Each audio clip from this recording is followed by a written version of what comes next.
कि आखिर उच्चतर शिक्षण संस्थानों में ही पहले से एक कानून शुरुआत क्यों की गई। आप तो सर उच्चतर शिक्षण संस्थान से देखिए, बात को पकड़ लिए तुरंत, कि आखिर उच्चतर शिक्षण संस्थानों से शुरुआत क्यों हुई। सबसे ज्यादा उदंडता का व्यवहार मनुष्य के जीवन में अगर हम उसके क्लास के हिसाब से देखें तो कब होता है? या तो प्राइमरी में होता, तो चलिए बच्चे हैं वो तो छोड़ दीजिए, फिर हाई स्कूल, इंटर 10, 11, 12 यही रहता है।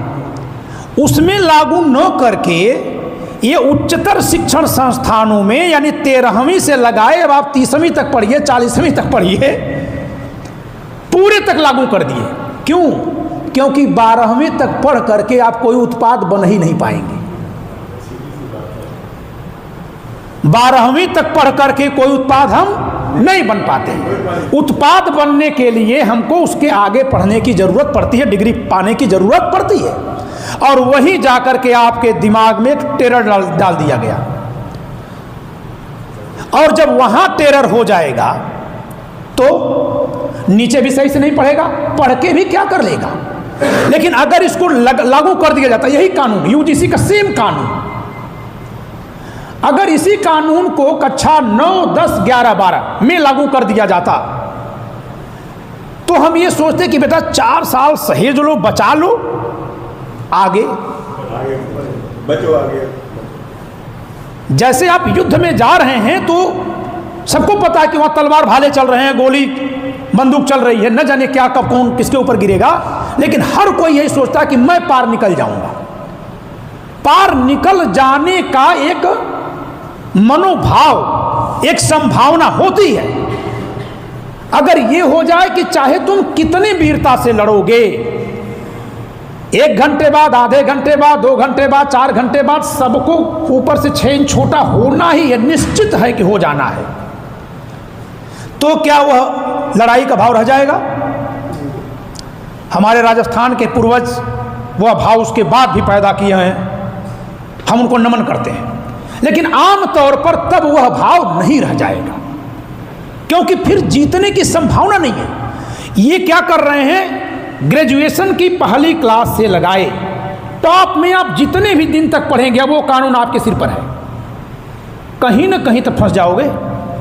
यानी ये शुरुआत किए थे कि योग्यतम तुम पैदा कर रहे हो, हम ले लेंगे, लेकिन तुम्हें हम न्यूनतम गुणवत्ता का उत्पाद देंगे, जिसके चलते मैं प्राइमरी का प्रोडक्ट हूं। जो मैं अपनी शिक्षा का जिक्र कर दिया था कि मैं एलएलबी में क्लास में नहीं गया, फिर भी प्राइमरी का प्रोडक्ट में हूं।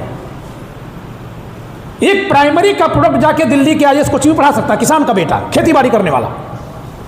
आज जो प्राइमरी में पढ़ रहे हैं पढ़ा पाएंगे? जा ही नहीं पाएंगे।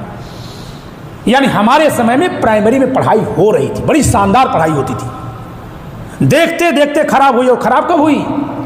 हमारे समय में जब प्राइमरी होता था तो उस समय हाई स्कूल इंटर पास लोग ही प्राइमरी के टीचर होते थे, और हम लोग जब निकले तो बीएड करने की अनिवार्यता लगा दी गई, यानी ग्रेजुएशन के बाद फिर एक अलग डबल ग्रेजुएट, और तब शिक्षण संस्थान बर्बाद हो गए। क्यों?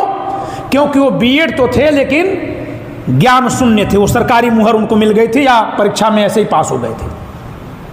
और तब जब वो उत्पाद आपके स्कूलों में आया तो आपने अपने बच्चों को हटा लिया। आज की स्थिति यह है कि परिवार नियोजन के उपाय से हम परिवार नहीं कम कर रहे हैं, स्कूलों के फीस ने परिवारों को छोटा कर दिया है।